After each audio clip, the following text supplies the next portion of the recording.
जय गुरुदेव। हमरे हित गुरुदेव जी धारे मनुज स्वरूप, मूरख मन पति आए नहीं, भटकी फिरे भव को। यही विधि बीते जन्म बहु, नहीं कीन्ही परतीत। कृपा करो अब सतगुरु, धारूं भक्ति रे।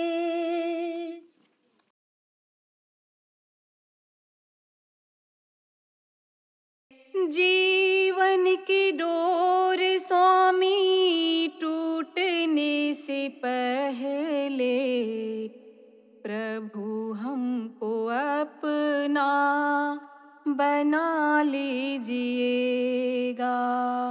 जीवन की डोर स्वामी टूटने से पहले, प्रभु हमको अपना बना लीजिएगा। कदम डगमगाए जो राह में तेरे, गुरु आके हमको बचा लीजिएगा। कदम डगमगाए जो राह में तेरे, गुरु आके हमको बचा लीजिएगा। बड़ी मुश्किल है स्वामी यह भवधारा, जाऊं कहाँ मैं ना पाऊं किनारा। बड़ी मुश्किल है स्वामी यह भवधारा, जाऊं कहाँ मैं ना पाऊं किनारा। भंवर में पड़ी है स्वामी नैया हमारी, दयालु किनारे लगा लीजिएगा। भंवर में पड़ी है स्वामी नैया हमारी, दयालु किनारे लगा लीजिएगा। जीवन की सांझ स्वामी कहीं ढल न जाए, जब जब देखूं जहाँ तुमको ही पाऊं। जीवन की सांझ स्वामी कहीं ढल न जाए, जब जब देखूं जहाँ तुमको ही पाऊं। जीवन की ज्योति मालिक बुझने से पहले, अगम ज्योति मन में जला दीजिएगा। जीवन की ज्योति मालिक बुझने से पहले, अगम ज्योति मन में जला दीजिएगा। कितने दिनों से स्वामी हुई मैं पराई, कभी क्या तुम्हें मेरी याद न आई। कितने दिनों से स्वामी हुई मैं पराई, कभी क्या तुम्हें मेरी याद न आई। कभी जो रुलाए हमको याद ये तेरी, तड़प मेरे मन की बुझा दीजिएगा। कभी जो रुलाए हमको याद ये तेरी, तड़प मेरे मन की बुझा दीजिएगा। जीवन की डोर स्वामी टूटने से पहले प्रभु हमको अपना बना लीजिएगा। जीवन की डोर स्वामी टूटने से पहले प्रभु हमको अपना बना लीजिएगा। भंवर में पड़ी है स्वामी नैया हमारी, दयालु किनारे लगा दीजिएगा।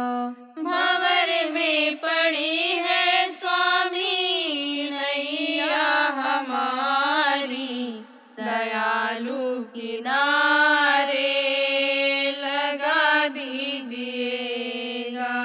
अगम ज्योति मन में जला दीजिएगा। अगम ज्योति मन में जला दीजिएगा। तड़प मेरे मन की बुझा दीजिएगा। तड़प मेरे मन की बुझा दीजिएगा। प्रभु हमको अपना बना लीजिएगा। प्रभु हमको अपना बना लीजिएगा। जय गुरुदेव। जय गुरुदेव।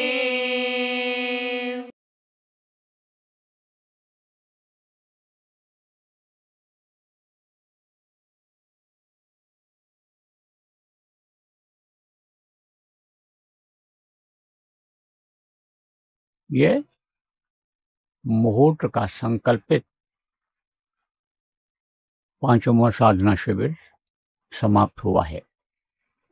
5 पूरे हो गए। हर शनिवार इतवार को हुआ, पिछले हर शनिवार इतवार को 24 घंटे का लगा और त्रयोदशी को लगा 24 घंटे का अखंड। बहुत जगहों पर लगा, आपके यहाँ भी लगा और इससे लोगों को बहुत फायदा हुआ। हर तरह से लोग अच्छा महसूस कर रहे हैं, हर तरह से लोगों को फायदा मालूम पड़ रहा है। जिनका मन रुका, हृदय निर्मल था, भाव अच्छे थे, उन पर गुरु महाराज की अंतर से दया हुई, विशेष दया हुई। जो नहीं बैठते थे वो लोग भी बैठे। इधर उधर से कर्म आ गए थे, कुछ संचित कर्म थे। संचित कर्म किसको कहते हैं? जो पिछले जन्म के होते हैं। उसकी वजह से मन नहीं रुका, नहीं रुकता था, मन नहीं लगता था। लेकिन जब इसमें बैठे तो उन लोगों ने भी बताया कि मन पर लगाम लग गई। लगाम किसको कहते हैं? घोड़ा दौड़ता है बेलगाम। बेलगाम किसको कहते हैं? रस्सी जब नहीं रहती हाथ में, कोई उस पर बैठा नहीं रहता है घोड़े के ऊपर, तो घोड़ा अपने मन से तेजी से भगता है। लेकिन जब घोड़सवार बैठा रहता है और उसके मुंह में रस्सी लगी रहती है घोड़े के, और उस रस्सी को घोड़सवार पकड़े हुए रहता है, तब बेलगाम नहीं भगता है, कंट्रोल में चलता है, धीरे धीरे चलता है, धीरे धीरे भगता है। ऐसे ही कहा मन के ऊपर लगाम नहीं रहती थी, भग जाता था, जिधर इच्छा होती थी उधर चला जाता था। लेकिन अब कुछ लगाम लगी है, अब कुछ रुकावट आई है। तो प्रेमियों, सत्संगी, नामदानी, गुरु भाई, गुरु बहनों, बच्चों, बराबर ये साधना करते रहना है। अभी तो ये गुरु पूर्णिमा का कार्यक्रम आ रहा है, इसमें भी किया जाएगा, उससे पहले भी ये चलेगा। ये जो अपने रजनी विहार जयपुर में आश्रम है, 100 फुटा रोड पर अजमेर रोड पर ये आश्रम जो है अपना, यहाँ भी सुबह शाम चलेगा। और ठिकरिया में भी, जिसके नज़दीक में अपना गुरु पूर्णिमा का कार्यक्रम होने जा रहा है, ठिकरिया आश्रम पर भी चलेगा। वहाँ भी अखंड का चल रहा है। अभी यहाँ से जाऊँगा तो वहाँ के समापन में भाग लूँगा, तो वहाँ भी चलेगा। NBC में है और भी जहाँ जहाँ चल रहा है, यहाँ शहरों में, शहर में, अन्य जगहों पर बराबर चलाते रहना है। सभी प्रेमियों को चलाते रहना है। क्यों? क्योंकि कर्मों का काटना बहुत जरूरी है। अच्छे और बुरे दो कर्म होते हैं, दोनों आदमी से ही बनते हैं, इंसान से ही बनते हैं। जानवरों से भी कर्म बन जाते हैं, लेकिन वो अज्ञान होते हैं, उनकी बुद्धि नहीं होती है तो उनकी माफ़ी हो जाती है। और आदमी की बुद्धि होती है, जल दिमाग होता है, जानकार समझदार होता है, तो वो जो जान करके गलती करता है या उससे जो गलती हो जाती है उसकी सजा मिलती है। किससे गलती होती है? शरीर से गलती होती है, धन से गलती होती है, मन से गलती होती है, तो इससे सजा मिलती है। शरीर में कष्ट होता, बीमारी आती है, मानसिक टेंशन जिसको कहते हो वो होता है, धन की कमी हो जाती है, कष्ट मिलता है। तो कर्म जब तक कटते नहीं हैं तब तक धन में, बल में, शरीर के विकास में मदद नहीं मिलती है। इसलिए कर्मों को काटना बहुत जरूरी होता है। और कर्म कटते किससे हैं? कर्म कटते हैं जानकारी से कि भाई कर्म कैसे काटे जाते हैं। तो ये इसकी जानकारी कहाँ होती है? सत्संग से होती है। सत्संग में इसकी जानकारी होती है। तो सत्संग इसीलिए कहा जाता है कि बराबर सुनते रहना चाहिए। जब भी मौका मिले और पता चले सत्संग हो रहा है तो सत्संग में जाकर सुन लेना चाहिए, समझ लेना चाहिए कि कर्म कैसे करते हैं। कर्मों को काटना बहुत जरूरी है। तब कर्म कटते किससे हैं? सेवा भजन से। जिससे कर्म बने हैं उसकी सेवा जरूरी होती है। जैसे शरीर से बुरे कर्म बन जाते हैं तो उससे सेवा करके और काटा जाता है। धन कहीं गलत जगह पर लग गया तो आप ये समझो कि उसके द्वारा कटता है। धन अच्छी जगह पर अपने पास जो है मेहनत की कमाई का, उसको अच्छी जगह पर लगा दिया जाता है, तो उससे भी कर्म करते हैं। जैसे मर करके, धोखा दे करके, रिश्वत ले करके पैसा आए, अब कर्म बन गया। अब वो कर्म कैसे कटेगा? अच्छी जगह पर लगा दो, किसी को रोटी खिला दो, पानी पिला दो, कहीं अच्छी जगह पर लगा दो जहाँ लोग बैठ करके भजन करने लग जाएं, पूजा करने लग जाएं, जहाँ जाने के बाद लोगों का कष्ट दूर होने लग जाए। जैसे मंदिरों में लोग जाते हैं, क्यों जाते हैं? यहाँ तकलीफ हमारी देवता दूर करेंगे, विश्वास होता है। अब विश्वास होता है तो कुछ न कुछ फल सबको मिलता है। और अपने जो मंदिर बन रहे हैं और जो आगे बनेंगे उसमें तो लोग भजन करेंगे। बावल में बहुत बड़ा मंदिर बन रहा है, कई जगहों पर बनाने की योजना है। आपके ठिकरिया में भी बनेगी मंदिर बनेगा ठिकरिया में, लोग वहाँ बैठकर भजन करेंगे। आज मैं इस बात को आपको बता दे रहा हूँ, तो आप ये समझो, और गुरु महाराज की दया रही तो कुछ ही महीने के अंदर शुरू हो जाएगा। तो वहाँ पर लोग जाते हैं, कहाँ जाते हैं? मंदिरों में पूजा भजन के लिए लोगों को लाभ मिलता है। तो ऐसे जगहों पर अगर धन इधर उधर से आ गया, चाहे अपनी कमाई से आ गया और चाहे बाप दादा ऐसा कमा करके धन को रख करके चले गए, वो हमारे पास है, तो वो भी तो जरूरी नहीं है कि मेहनत और ईमानदारी का लाए हों, उसको भी तो हम ही को खर्च करना है। तो ऐसी जगहों पर लगा देने से धन में बरकत होने लगती है। और मन से भी पाप होता है। मनसा पाप अगर कुछ हो गया, गलत किसी के बारे में सोचा, गलत विचार बनाया, गलत भावना लाए, तो मन से पाप हो जाता है। तो जो मन से पाप हो गया वो अच्छी सोच से, गुरु के प्रति भाव पैदा करने से श्रद्धा पैदा करने से, गुरु से प्रेम अंदर में करने से, गुरु भक्ति लाने से वो मानसिक कष्ट दूर होते हैं। गुरु जो मिशन छोड़ करके गए, जो काम छोड़ करके गए, उसको कैसे पूरा किया जाए, उसकी योजना बनाना, उसको सोचना, ये क्या होता है, ये मानसिक जो पाप हो गया है उसको नष्ट करने का, खत्म करने का तरीका होता है। तो आपको इस बात को समझना चाहिए कि कर्म इससे करते हैं, सेवा के द्वारा और भजन के द्वारा। तो भजन के द्वारा सबसे ज़्यादा कर्म करते हैं, सेवा से करते हैं उतने नहीं करते हैं। जैसे किसी कपड़े के ऊपर दाग लग जाए तो दाग किससे छूटता है? पानी से धोने से छूटता है, साबुन लगाने से छूटता है। तो कोई गहरा दाग है, बहुत गहरा दाग है, वो नहीं छूटता है, तब उसमें और चीज़ें लगाई जाती हैं। जैसे पहले रेह लगाते थे, नींबू लगाते थे, रीठा लगाते थे, ये सब चीज़ें पहले लगाते थे। अब तो तरह तरह के केमिकल आ गए, उसको लगा देते हैं तो दाग छूट जाता है, कपड़े का दाग छूट जाता है।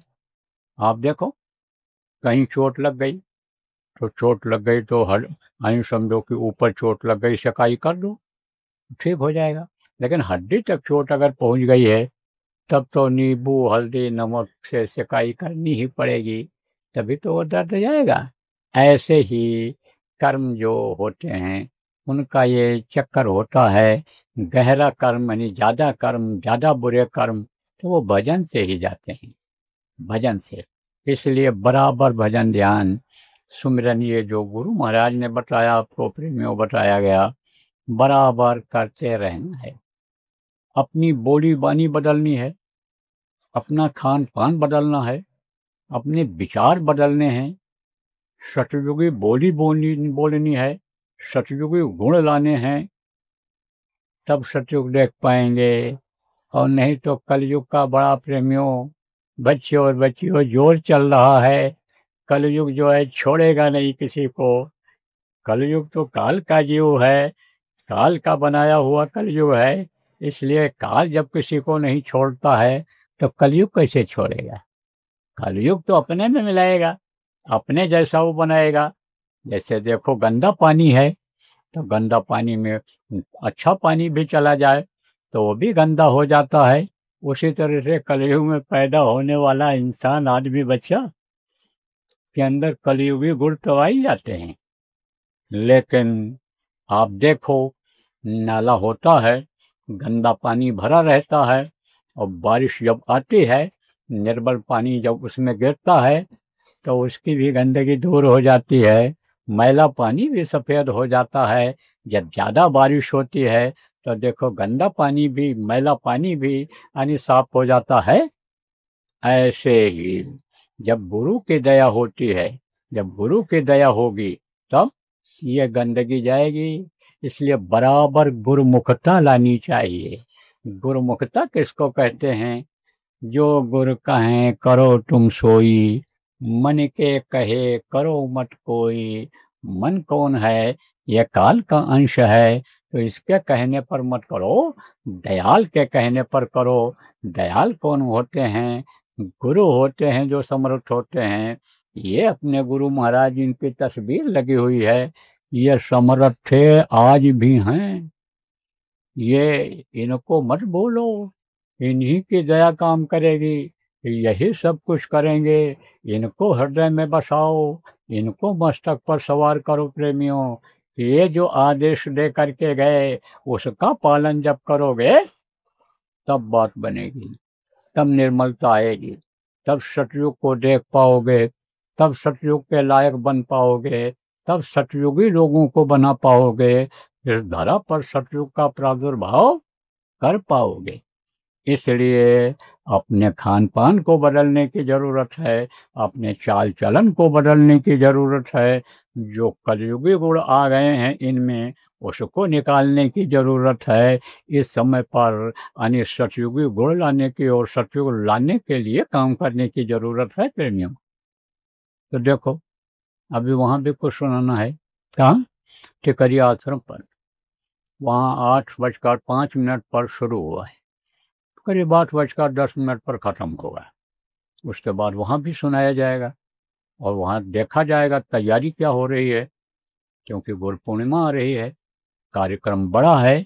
सब लोग प्रेमियों, बच्चों और बच्चियों लगोगे नहीं, तो बाहर से लोग आ रहे हैं, उनको रहने की जगह, पानी लैट्रिन की जगह, खाने पीने की जगह तो देनी पड़ेगी, करना पड़ेगा। तो वहाँ की व्यवस्था देखना है। और आप सब लोगों को भी चाहिए कि वैसे कार्यक्रम मिलते हैं जो और होते हैं तो बड़े भाग्य से होते हैं।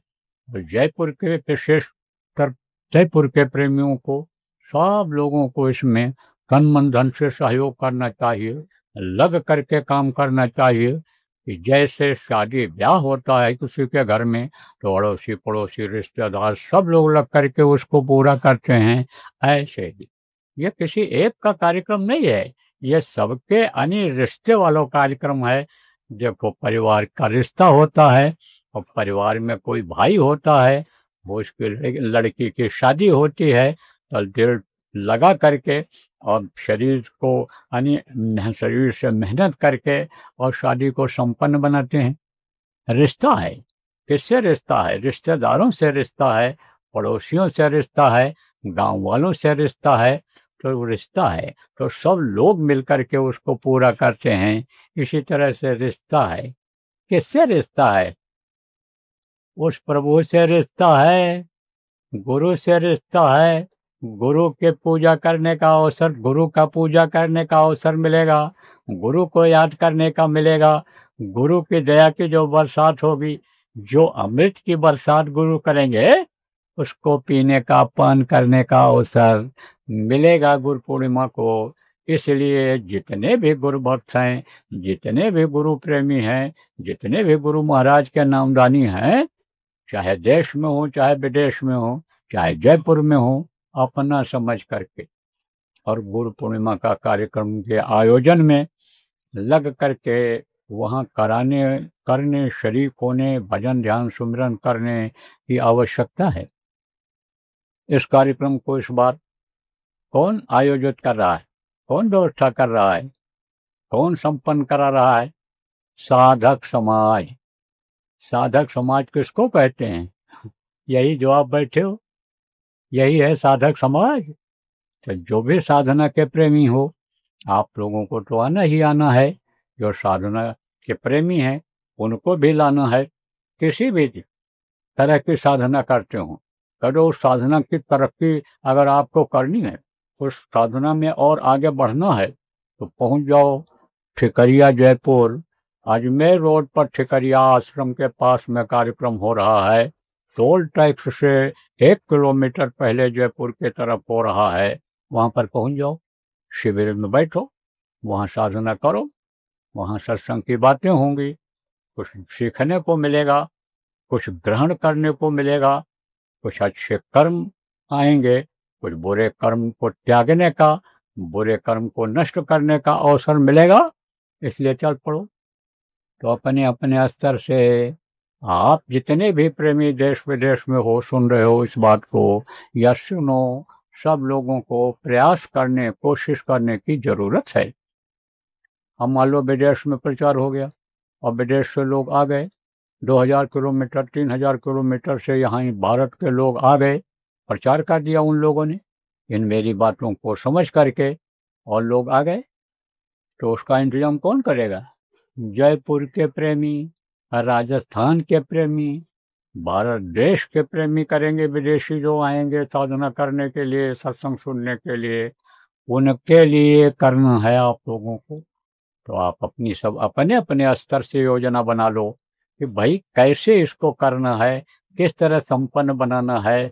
और जो एक साधक समाज का हिस्सा वहाँ लगा हुआ है उसको करने में, उनसे पूछ करके और उनकी मदद कर लो। तो वहाँ जाना है, वहाँ व्यवस्था भी देखनी है। तो समय हो रहा है, समय निकलता चला जा रहा है, तो बहुत अच्छा रहा। गुरु महाराज की बहुत बड़ी दया रही और यह 5 साधना का यानी अखंड साधना शिविर का 24 घंटे का जो संकल्प था वो गुरु महाराज की दया से पूरा हुआ। अब आपको अभी कल बताया जाएगा कि आगे का ये गुरु पूर्णिमा के कार्यक्रम से पहले का और गुरु पूर्णिमा का कैसे रहेगा, क्या रूपरेखा रहेगी, वो आपको मालूम हो जाएगा। उसी हिसाब से कार्यक्रम होंगे, उसी हिसाब से शरीफ होना रहेगा, उसी को संपन्न बनाना रहेगा। तो बोलो जय गुरुदेव।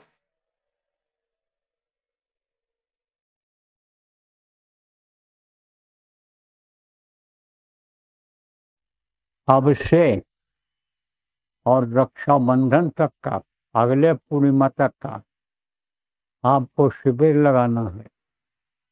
हर इतवार को शिविर लगेगी, 3 शिविर लगेगी।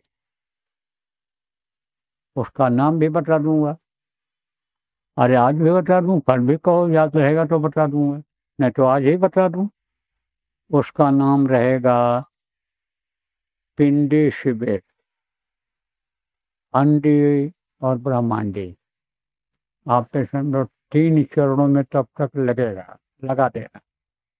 कैसे लगाओगे, कब लगाओगे, यह भी आपको बता देता हूँ। देखो, इतवार को आप सुबह 5 बजे शुरू कर,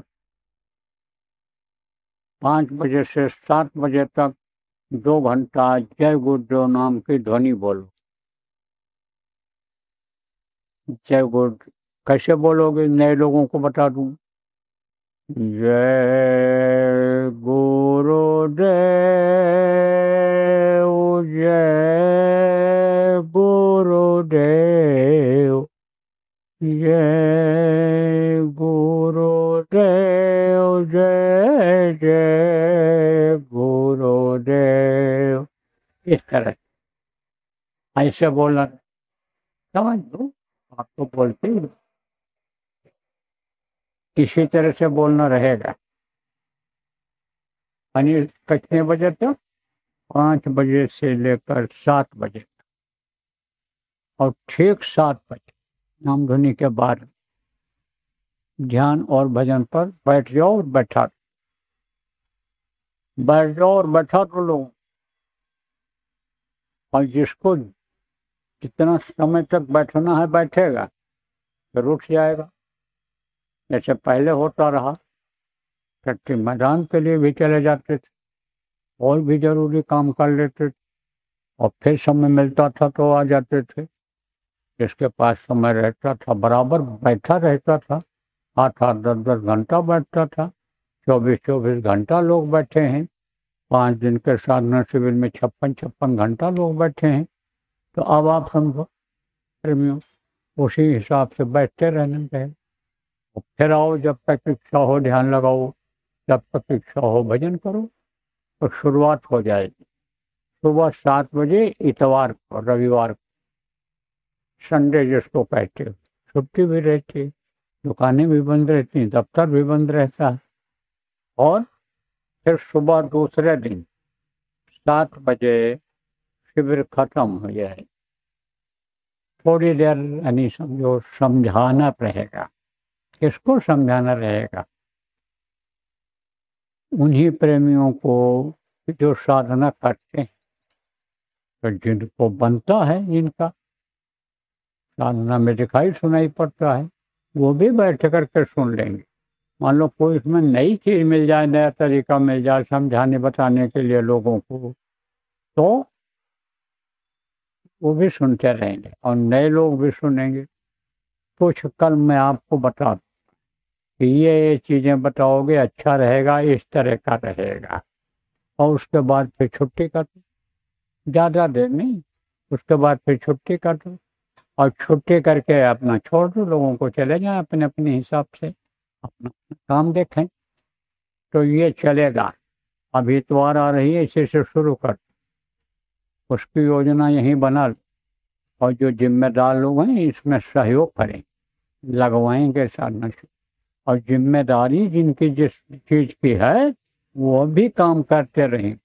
यह नहीं कि इसी काम में लग जाएंगे, और भी जो काम इसके साथ में है जो आप कर रहे हो दिया गया है संगत का जिम्मेदार लोगों को, वो सब काम करते रहना, वो भी करते रहना है और इसको भी सेट करके चलवाना है।